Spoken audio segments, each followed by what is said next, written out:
देखिए बेटा, हम लोग नया चैप्टर पढ़ने जा रहे हैं, anatomy of flowering plants. Anatomy का मतलब क्या होता है? आंतरिक संरचना। इससे संबंधित कुछ चीज़ें हम पहले कर चुके हैं, जिसमें टिश्यूज़ हैं। और टिश्यूज़ में कोई ज़्यादा दिक्कत वाली बात इसलिए नहीं होनी चाहिए क्योंकि वो आप 9th क्लास के अंदर उसे पढ़ चुके हो। फिर भी अगर आप लोगों को दिक्कत आती है तो एक 9th क्लास के लिए मैंने वीडियो बनाया हुआ है, आप वहाँ से भी देख सकते हैं इसे, टिश्यूज़ वाले, प्लांट टिश्यूज़ नाम से। तो अभी जो एनाटॉमी हम पढ़ने जा रहे हैं, यहाँ पर एक जो चीज़ आप देखेंगे जो आपकी 9th क्लास से थोड़ी सी डिफरेंट है, वो ये है कि अलग अलग टिश्यूज़ की स्ट्रक्चर कैसी है, चाहे वो पेरेन्काइमा हो, कोलेनकाइमा हो, या स्क्लेरेन्काइमा हो, या फिर जो कॉम्प्लेक्स टिश्यूज़ हैं वो। ठीक है, तो उसके लिए आपको थोड़ा सा सेलुलर स्ट्रक्चर की जानकारी होनी चाहिए, वही आज हम डील करने वाले हैं। इसके बाद जो आप देखेंगे, आप स्टेम की स्ट्रक्चर पढ़ेंगे, आप रूट की स्ट्रक्चर पढ़ेंगे, आप लीफ की स्ट्रक्चर भी पढ़ेंगे। उन स्ट्रक्चर्स में भी आपको वो चीज़ें काम आएंगी। भाई कहीं पे पेरेन्काइमा दिया हुआ है तो उसे कैसे बनाना है, कहीं कोलेनकाइमा दिया हुआ है तो उसे कैसे बनाना है, स्क्लेरेन्काइमा को कैसे बनाना है। सीधा ही ऐसे बनाने का मतलब नहीं होता है, जब तक कि डायग्राम आपको क्लियरली ना इंडिकेट करे ना कि कौन सी चीज़ कहाँ पे है। डायग्राम में दिखता है कि ये कोलेनकाइमा है, ये पेरेन्काइमा है, वही डायग्राम बढ़िया होता है।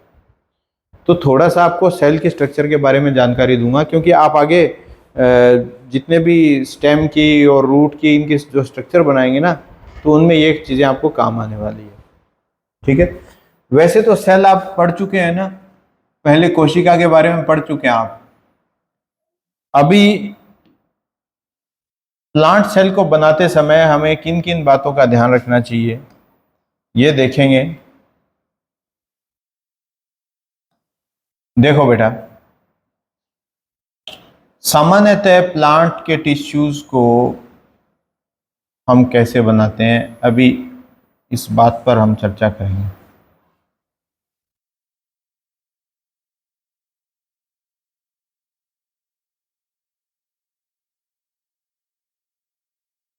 ये एक जनरली दिखने वाला टिश्यू है, समझ गए हैं इसे?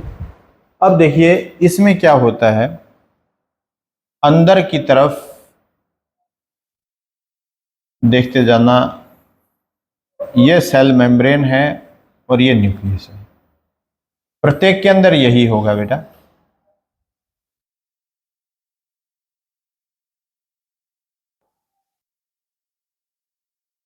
यहां कुछ बातें हैं जिन पे ध्यान देते जाना, मैं अलग अलग कलर से बनाने का प्रयास करूंगा। ये आपको कितनी सेल दिखाई दे रहे हैं? 3 सेल है। रेड कलर वाला क्या है? इसका मेम्ब्रेन है। तो फिर ब्लैक कलर वाला क्या है? पोर्शन। देखो बेटा, ये सेल और ये सेल दोनों के बीच कॉमन है ना, ये कॉमन है। जो दो सेल के बीच में या कई सेल्स के बीच में जो कॉमन होता है, जो ब्लैक कलर वाला है, इसका एक स्पेसिफिक नाम है जिसको हम कहते हैं middle lamella, MIDDLE, middle lamella. ठीक है, ये कॉमन होता है। जिस तरीके से आप दीवार बनी हुई देखते हैं ना, सीमेंट की दीवार बनी हुई देखते हैं, ये ईंटें आपको दिखाई देती हैं, ऐसे ईंटें दिखाई देती हैं दीवार में, लेकिन बीच में आपको भरा हुआ सीमेंट सबके बीच में कॉमन दिखाई देता है ना। तो ये एक सीमेंटिंग एजेंट की तरह है। ये क्या है? सीमेंटिंग एजेंट की तरह, मिडिल लेमिला। और किसका बना होता है? कैल्शियम और मैग्नीशियम पैक्टेट का। इसी से ही सभी सेल्स एक दूसरे से जुड़ी हुई होती हैं। अब सेकंड चीज देखिए बेटा,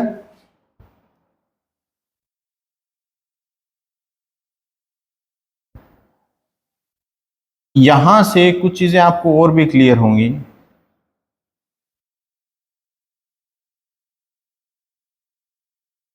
ये जो वॉल मैं बनाने जा रहा हूं, ये सभी सेल्स की अलग अलग है ना अपनी अपनी, कॉमन तो नहीं है ना?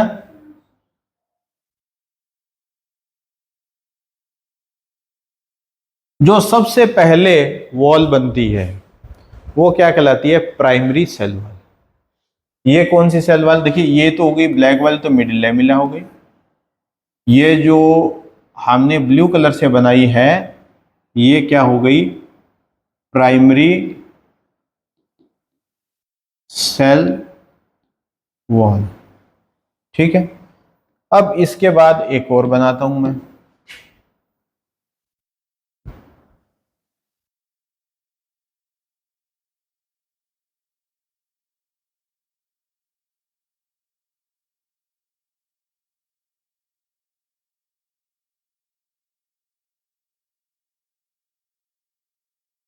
ये बात ध्यान में रखना, तो ही आप चीज़ों को ढंग से आगे डील कर पाएंगे। यहाँ नहीं तो ये आपको बीएससी में भी काम देगा। अच्छा, ये जो बनी हुई है, ये जो ग्रीन कलर वाली, ये कौन सी सेल वाल है? ये सेकेंडरी सेल वॉल। ठीक है, प्राइमरी सेल वॉल और सेकेंडरी सेल वॉल दोनों को आप देख चुके हैं। ठीक है, तो प्राइमरी, फिर सेकेंडरी, फिर टर्सरी। टर्सरी सेल वॉल कहाँ आएगी? अंदर आएगी कि बाहर आएगी? अंदर की तरफ ही आएगी। प्राइमरी, प्राइमरी के बाद फिर कौन सी आएगी? सेकेंडरी, सेकेंडरी के बाद टर्सरी। तो इस तरीके से टर्सरी और क्वाटरनरी सेल वॉल आ सकते हैं। ठीक है, जैसे जैसे सेल वॉल ज्यादा आती जाएंगी ये बीच का स्पेस कम होता जाएगा, जिसको सेल ल्यूमन बोलते हैं। ठीक है, तो यहां से एक समझने योग्य बात यह है कि अगर आप सेल में, अगर आप अंदर से बाहर की तरफ चले तो सेल वॉल का क्या सीक्वेंस होगा? अंदर से बाहर की तरफ चले तो पहला क्या होगा? जो भी सेल वॉल दी होगी, सेकेंडरी सेल वॉल, फिर प्राइमरी सेल वॉल और फिर मिडिल लैमिला। और अगर बाहर से अंदर की तरफ चले तो उल्टा हो जाएगा। तो नीट में ऐसे क्वेश्चन पूछे जाते हैं, इसलिए मैंने आपको यहां पे ये आपको बताया। अच्छा, सेल वॉल बनाता कौन है? सेल मेम्ब्रेन ही बनाती है। तो इसीलिए ध्यान रखिए, मान लीजिए आप खुद को एक सेल मेम्ब्रेन से ढका हुआ आप सेल मान लीजिए, तो अगर आप अपने चारों ओर कोई प्रोटेक्टिव कवर बनाएगी आपकी बाहर वाली स्किन, तो सबसे पहला जो बनाएगी प्राइमरी, दूसरा बनाएगी कौन सा बनाएगी? सेकेंडरी, तो वो अंदर की तरफ भी बनाएगी, फिर टर्सरी वो भी अंदर की तरफ ही बनाएगी। इसलिए इस तरीके से आप इसे समझ सकते हैं। ठीक है, तो यहाँ आपको क्लियर हो गया इतना? तो अगर हम किसी तरीके से इस मिडिल लैमिला को नष्ट कर दें तो सभी सेल्स अलग हो जाएंगी। ठीक है, तो यहां पर ये देखिए मिडिल लैमिला किसकी बनी हुई थी? कैल्शियम या फिर मैग्नीशियम पैक्टेट की बनी हुई थी। और प्राइमरी और सेकेंडरी सेल वॉल किसकी बनी हुई हैं? सेल्यूलोज की बनी हुई हैं। इतनी बात ध्यान रखना बेटा। ठीक है, अब हम कुछ टिश्यूज के बारे में पढ़ते हैं जिनको बनाएंगे कैसे। हर एक में सेल वॉल को इतना क्लियरली बनाने की जरूरत नहीं है, लेकिन जब आप स्टेम के सेक्शन के डायग्राम बनाएंगे या रूट के सेक्शन के डायग्राम बनाएंगे तो उस समय आपको कुछ बातों को ध्यान रखना होगा। उन्हीं के बारे में अभी हम चर्चा करने वाले हैं। बेसिकली कल जो सिंपल टिश्यू बताया था आपको, कितने टाइप का बताया था बेटा? याद है किसी को? एक तो है पेरेन्काइमा, लड़के तो आए थे बेटा।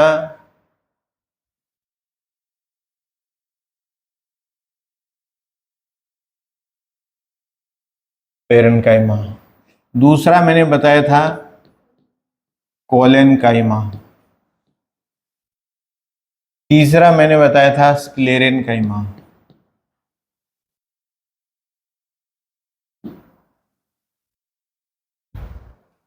पेरेन्काइमा आप जब भी बनाएं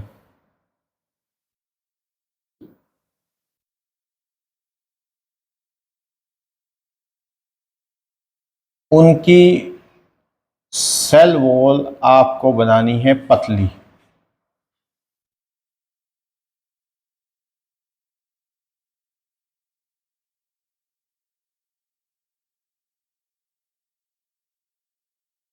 इस तरीके से पेरेन्काइमा बनाएं। ये इनके क्या हो गए, न्यूक्लियस। जब आप डायग्राम बनाते हैं न्यूक्लियस ना भी बनाए तो चल जाएगा। कोलन काइमा जब बना है, कोलन काइमा का मैं आपको बताता हूं।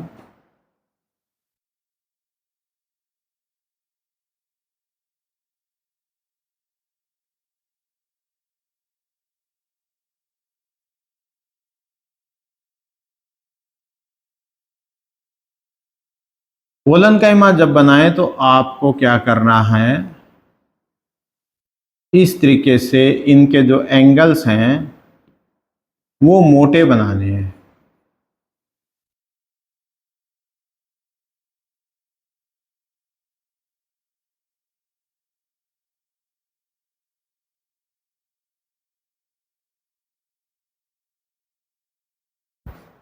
ये क्या हो गया, कोलन काइमा। ये स्ट्रक्चर्स आपके दिमाग में पूरी तरीके से छप जानी चाहिए।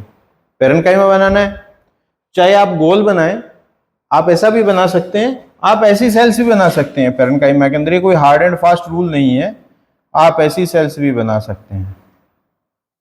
लेकिन गोल बनाना इसलिए उचित रहता है क्योंकि इनके बीच में इंट्रासेलुलर स्पेसेस होते हैं ज़्यादा, तो गोल में वो आपको ज़्यादा अच्छे से बन जाते हैं। ठीक है, अब देखते हैं स्क्लेरेन्काइमा कैसे बनाना है। बिल्कुल जैसे कोलन काइमा बनाया आपने, उसी तरीके से आपको स्क्लेरेन्काइमा की सेल्स बनानी है।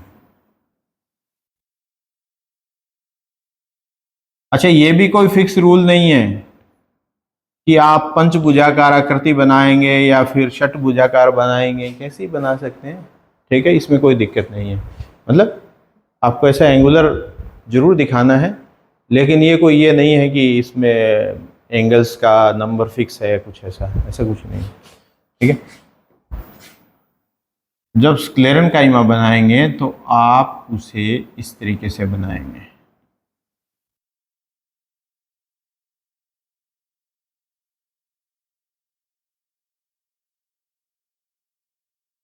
अभी जाइलम फ्लोएम के बारे में भी हम बात करेंगे, क्योंकि आगे जितने भी डायग्राम आपको देखने हैं उन सब में ये सब बनेगा। देखो बेटा, यहां पर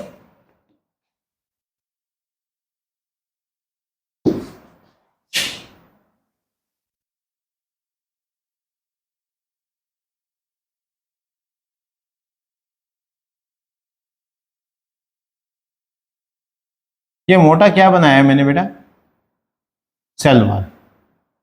ठीक है, यहाँ अलग से मिडिल लेमिला और वो दिखाने की जरूरत नहीं होती है। ये जो मोटा मैंने बनाया है ये क्या है, सेल वॉल। तो आपको देखने में पता चल ही रहा होगा कि सेल वॉल सबसे मोटी कौन से टिश्यू में है, उससे पतली, सबसे पतली पेरेन्काइमा। ये आपको क्लियर होना चाहिए। अब इससे उल्टी चीज देखते हैं, सेल की जो ल्यूमन है सबसे बड़ी किसमें है, ल्यूमन अंदर का स्पेस पेरेन्काइमा में, उससे कम और सबसे कम स्क्लेरोमा। ये बात आपको क्लियर होनी चाहिए। ठीक है, ल्यूमन का स्पेस सबसे कम स्क्लेरेन्काइमा। और जो सबसे इंपॉर्टेंट बात, ये जो टिश्यू है ये क्या होता है, डेड, मृत, डेड हो जाता है। ठीक है, ये लिविंग है और ये भी लिविंग है। ठीक है, मेटाबॉलिक एक्टिविटीज सबसे ज्यादा इसमें चलती है, इसमें भी चल सकती है। मैकेनिकल स्ट्रेंथ सबसे कम ये देता है, उससे ज्यादा ये देता है, सबसे ज्यादा मैकेनिकल स्ट्रेंथ स्क्लेरेन्काइमा देता है। क्योंकि जिसकी भित्तियां ज्यादा मजबूत होगी, जिसकी सेल वॉल ज्यादा मजबूत होगी, वो उतनी ही ज्यादा स्ट्रेंथ देगा। इतना आपको क्लियर है। तो अगर आपको पेरेन्काइमा, स्क्लेरेन्काइमा और कोलेन्काइमा में अंतर करना आ जाए पेपर के अंदर, तो इजीली कर सकते हैं। सबसे पहले सेल वॉल के बेसिस पे लीजिए, फिर सेल ल्यूमन के बेसिस पे लीजिए, फिर मेटाबॉलिक एक्टिविटीज के बेसिस पे लीजिए, और फिर मैकेनिकल स्ट्रेंथ के बेसिस पे। तो 4 पैरामीटर्स आप ले सकते हैं भाई, सेल वॉल किस में पतली है, किस में मध्यम आकार की है और किस में जो है वो सबसे थिकेस्ट है। इसी तरीके से बाकी चीजें चारों पैरामीटर के बेस पे आप चार चार अंतर तो कर सकते हो। चार अंतर करोगे तो उसमें आपको मार्क्स आपको आराम से मिलेंगे, और बिल्कुल कॉन्सेप्चुअल अंतर है, इसमें कोई गलत नहीं है। और एक लास्ट अंतर ये भी कर सकते हो कि ये दोनों सेल्स हैं वो लिविंग है और ये क्या है, डेड है। तो पांच अंतर तो आप बिल्कुल पांचों उंगलियों पे गिन लो। पहला कौन सा है, सेल वाल, ठीक है। दूसरा कौन सा है, मेटाबॉलिक एक्टिविटीज। तीसरा कौन सा है, ल्यूमन। चौथा कौन सा है, मैकेनिकल स्ट्रेंथ। और पांचवा लिविंग है कि डेड है। ये इतना आपको अंतर आनी चाहिए। तो ये सिंपल टिश्यूज आप बनाएंगे उसके अंदर, क्योंकि देखिए स्टेम बनाओ, रूट बनाओ, इसमें कहीं पे आपको स्क्लेरेंकाइमा और कहीं पे पेरेन्काइमा आपको दिखाई देगा। जब हम एक दो डायग्राम बनाएंगे तो आपको बिल्कुल क्लियर हो जाएगा कि किस जगह स्क्लेरेंकाइमा आने वाला है, किस जगह पेरेन्काइमा आने वाला है, तो कैसा उसको बनाना है, ठीक है। अभी हम चलते हैं कॉम्प्लेक्स टिश्यूज की तरफ।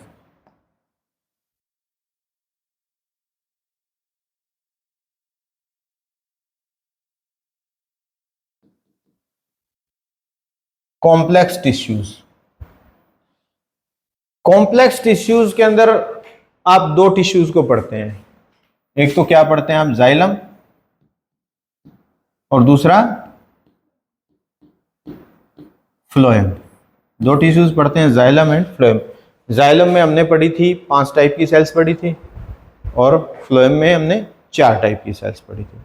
अच्छा, इसको कॉम्प्लेक्स टिश्यू कहते क्यों हैं ये मैं आपको बता देता हूँ। वैसे तो कल बताया था, लेकिन फिर भी दोबारा रिपीट कर देता हूँ कि जहाँ पर फंक्शन तो एक ही है लेकिन सेल टाइप्स डिफरेंट है, अलग अलग प्रकार की सेल्स मिलके एक ही फंक्शन परफॉर्म करती हो, तो वो क्या है, कॉम्प्लेक्स टिश्यू है। और अगर एक ही तरीके की सेल्स मिलकर के एक ही तरीके का फंक्शन परफॉर्म करती है तो वो कैसा होता है, सिंपल टिश्यू, जो हमने अभी पढ़ा है। तो कॉम्प्लेक्स और सिंपल में अंतर समझ में आ गया ना। अब यहां पर देखिए जाइलम की बात करते हैं, तो जाइलम के एलिमेंट्स देखिए बेटा। अभी हम बात करेंगे कि क्रॉस सेक्शन में, अब जैसे ये है, ठीक है, इसको हमने यहां से काटा, काटने पे यहां से आपको कैसे दिखेगा, गोल दिखेगा। एक पाइप है, लंबा पाइप है, उसको आप काट के देखेंगे तो ऊपर से गोल दिखेगा, वही बात है। तो ये तो आता है ट्रांसवर्स सेक्शन में, और फिर लॉन्गिट्यूडिनल सेक्शन में कैसे बनेंगे ये बात करेंगे। पहले हम जाइलम की बात करते हैं। तो जाइलम में सबसे पहला एलिमेंट है वेसल। वेसल जब भी आप बनाएंगे बेटा,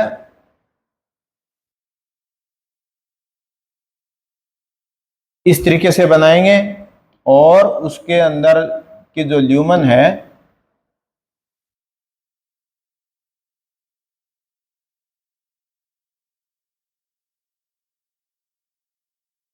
अनुप्रस्थ काट कह दीजिए या ट्रांसफर सेक्शन कह दीजिए, उसमें आपको वेसल्स कैसी दिखेंगी, जैसा इस तरीके की बनाई हुई है, ठीक है।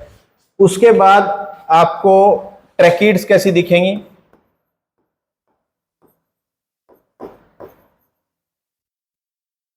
ट्रैकिड्स, फाइबर ट्रैकिड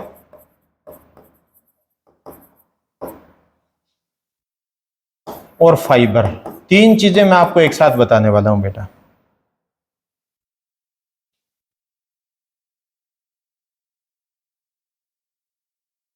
ट्रैकिड्स आप बनाएंगे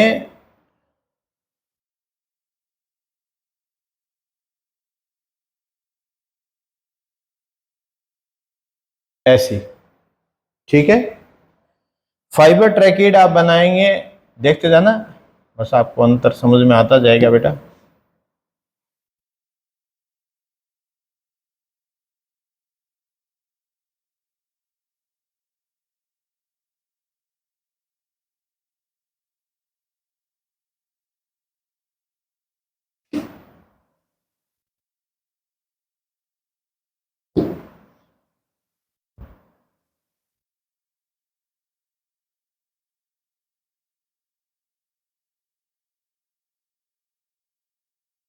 तीनों में क्या अंतर दिख रहा है आपको, वैसे तो देखने में एक जैसे ही लग रहे हैं आपको, गौर करिए, गौर से करेंगे तो आपको अंतर दिखेगा।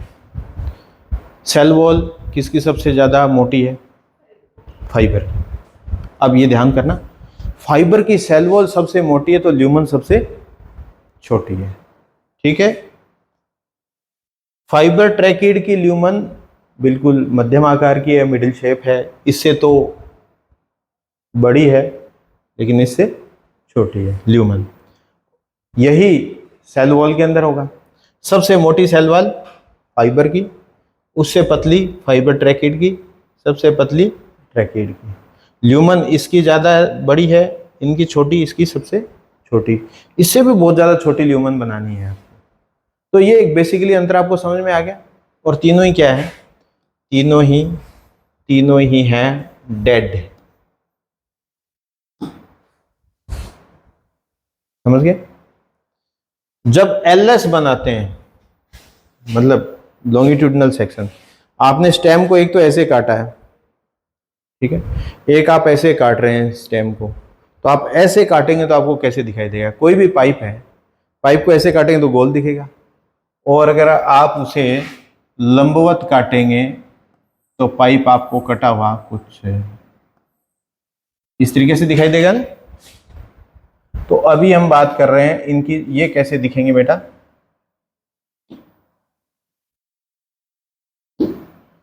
देखो बेटा, ये है वेसल, वेसल की एक सेल है, ये दूसरी सेल है, इस तरीके से आपको लंबाई से बनाना है, ठीक है। ट्रैकीड कैसी दिखेंगी बेटा? ट्रैकीड, फाइबर ट्रैकीड और फाइबर्स ये एक जैसे ही।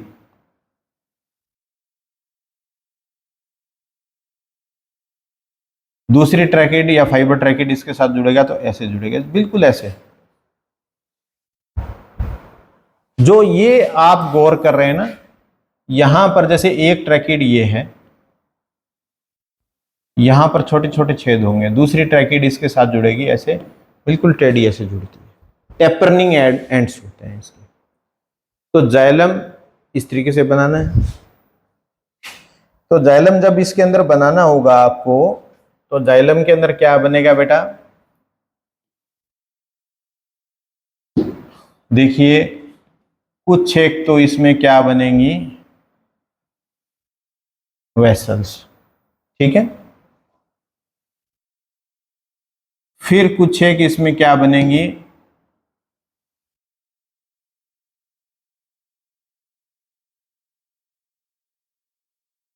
इस तरीके से ट्रैकीड। कुछ एक आप क्या बनाएंगे?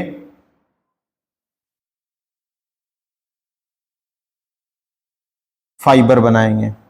तो फाइबर बनाएंगे तो आप उसे क्या कर देंगे? फाइबर ट्रैकीड और फाइबर बनाते समय उनकी ल्यूमन को थोड़ा सा, ये कोई फिक्स नहीं होता है कि एक जाइलम के अंदर आपको 4 फाइबर ट्रैकीड दिखानी है, कुछ आप अपनी मर्जी से एक दो एलिमेंट दिखा दीजिए, कोई हार्ड एंड फास्ट रूल ये नहीं है। तो उससे क्या है कि आपको समझ में आनी चाहिए बात कि ये क्या है, पेरेन्काइमा है, ये कोलेनकाइमा है, ये स्क्लेरेन्काइमा है, ये जाइलम है और ये फ्लोएम है। बस बात इतनी सी है बेटा, ठीक है। अब फ्लोएम की बात करते हैं।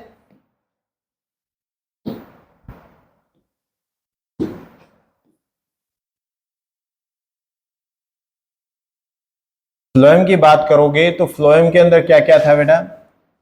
एक तो सीव ट्यूब था, दूसरा कंपेनियन सेल थी, तीसरा क्या था? बास्ट फाइबर थे, और चौथा पेरेन्काइमा सेल थी। पेरेन्काइमा उसमें भी थी, जाइलम में भी थी, लेकिन कैसे बनाना है वो तो आपको पता है पेरेन्काइमा में, इसलिए मैंने उसमें डिस्कस नहीं किया। सीव ट्यूब देखिए बेटा, सीव ट्यूब जब आप बनाओ तो जिस तरीके से आप वेसल बना रहे थे उसी तरीके से सीव ट्यूब बनाइए, लेकिन बीच में ये जरूर बनाइए उसमें। ऐसे क्यों बनाना है पता है? सीव ट्यूब का हिंदी में बड़ा सुंदर नाम है, चालनी नलिका, छलनी की तरह होता है, ठीक है। और क्यों होता है मैं आपको प्रदर्शित करूंगा ये चीज। कंपेनियन सेल है, कंपेनियन सेल इसके पास में आप बनाइए ऐसे, बस छोटी सी, ठीक है। बास्ट फाइबर कैसे बनाना है? एकदम जाइलम फाइबर की तरह है, उसमें जो फाइबर बनाया था ना वैसा का वैसा ही। पेरेन्काइमा आपको पता है। अब इसका लॉन्गिट्यूडनल सेक्शन देखते हैं तो बेसिकली क्या है बेटा, ये इस तरीके से ये सीयू ट्यूब सेल्स ऐसे जुड़ी होती हैं, यहाँ पर भी आपको ये बनाना है। अगर यहाँ का एरिया आप देखोगे, इसको बोलते हैं सीयू प्लेट, तो बिल्कुल ऐसे ऐसे दिखेगा आपको, एक प्लेट की तरह, और उसमें छोटे छोटे छोटे छोटे छोटे छोटे छिद्र होंगे, इसी वजह से इसको सीयू ट्यूब बोलते हैं। तो बीच बीच में होता है।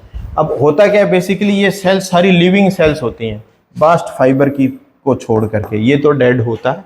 बाकी इसमें क्या होता है बेटा, आपको ये पूरा का पूरा साइटोप्लाज्म एक दूसरे के अंदर कनेक्टेड दिखेगा, लेकिन एक खास बात क्या है, इसमें न्यूक्लियस नहीं होता है। इसके पास में कौन सी सेल होती है, कंपेनियन सेल, जो कि हमने सेक्शन में ऐसी बनाई है ना, ये कंपेनियन सेल इसके फंक्शंस को कंट्रोल करती है। तो कैसे बनाना है जाइलम आपको समझ में आ गया, ठीक है। तो अब आपको एक बेसिक डायग्राम बताता हूं, जैसे स्टेम का बेसिक डायग्राम है।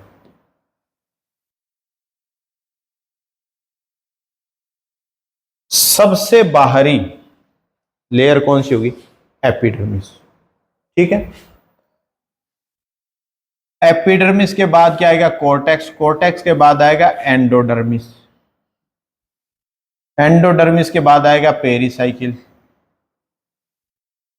और पेरीसाइकिल के बाद, ये दिमाग में रखना बेटा, नहीं तो क्या है कि तुम लोग कंफ्यूज होते रहोगे बार बार। ये डायग्राम आप बना ही लेना है। सबसे पहला क्या है, एपिडर्मिस, ठीक है। बाद वाला क्या पोर्शन है, कोर्टेक्स। उसके बाद कौन सी लेयर है, एंडोडर्मिस। एंडोडर्मिस के बाद कौन सी है, पेरीसाइकिल।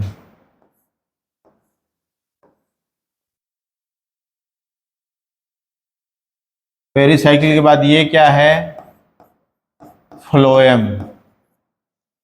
ये क्या है, जाइलम, और ये बीच में क्या है, पिथ। इतनी चीजें। ये आपको रूट स्टेम जब बनाओगे ना, तो हल्का फुल्का अरेंजमेंट इनके अंदर चेंज होगा, बाकी लगभग चीजें इसी सीक्वेंस में चलती हैं। ये आपको पता होना चाहिए। सबसे बाहर क्या है, एंडोडर्मिस, उसके बाद कोर्टेक्स, नहीं सॉरी, सबसे पहले क्या है, एपिडर्मिस, उसके बाद क्या है, कोर्टेक्स, कोर्टेक्स के बाद क्या है, एंडोडर्मिस, फिर पेरीसाइकिल, फिर फ्लोएम, और फिर जाइलम, और बीच में क्या है, पिथ। ये सीक्वेंस आपको पता होना चाहिए।